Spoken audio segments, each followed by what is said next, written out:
Hey guys, in this video I'm going to show you how to import a QR code to Alight Motion. If you find this video helpful, please consider to like this video and subscribe to my channel. In saying that, let's just jump straight into the video. Alright, so what I've done, I've just went on to Google, I've typed in Alight Motion QR code, and I've just got this QR code here. This is just for demonstration purposes. So now to import a QR code to Alight Motion, just simply go ahead and save this to your device. So download image, and then go ahead and find that image inside your files on your device. So here's the image here. So I'm going to click onto it, click onto this.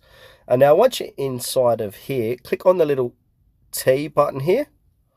And it will say, it will highlight some text and QR code. From here, go ahead and click on the QR code, like so. And then from here, click onto where it says open link. And now it will say import element.